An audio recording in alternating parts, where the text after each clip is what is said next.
Hello नमस्कार दोस्तों। आज संडे का दिन है। आज मैंने बनाए हैं अरेल की दाल और चावल और साथ में है सैलेड। कोई संडे को ही टाइम मिलता है यार बनाने का, बाकी वक्त मुझे टाइम नहीं मिल पाता। आज मैंने अरेल की दाल टमाटर और प्याज, हरा धनिया, हरी मिर्च डाल के बनाई है। चलिए आपको दिखाते हैं कैसी बनी है। चम्मच लेके चम्मच से चला के आपको दिखाता हूँ।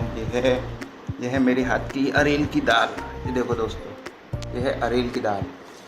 ये आप देख सकते हैं अरेल की दाल मैंने बनाई है अपने हाथों से। ये आप देख सकते हैं टमाटर हैं इसके अंदर और ये प्याज है, हींग डाल के तड़का लगाया है इसमें। और आप देख सकते हैं ये हैं राइस, या थोड़े से ऐसे हो गए हैं, राइस हैं ये है सैलेड, टमाटर और प्याज यूज।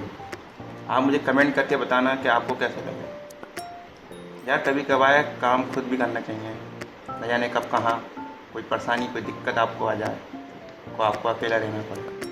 हर चीज़ के लिए तैयार आपको रहना चाहिए, क्योंकि न जाने कब जीवन में आपको अकेला रहना पड़े। इसलिए मैं हर समय तैयार रहता हूँ हर चीज़ के लिए।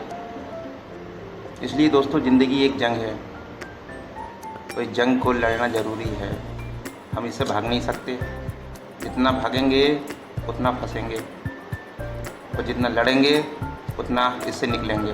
इसलिए हारना नहीं है, और अपना ध्यान रखना और खुश रहना, औरों को भी खुश रखना। औरों को खुश रखोगे तो खुद खुश रहोगे, ध्यान रखना। चलिए अब खाना खाने की बारी आ गई है। मैं खाना खाऊं, भूख लग रही है। अगर आपको खाना है आप मेरे संग आ सकते हैं मेरे घर पे दाल चावल खाने के लिए। अरेल की दाल और चावल, साथ में सैलेड। बाय दोस्तों।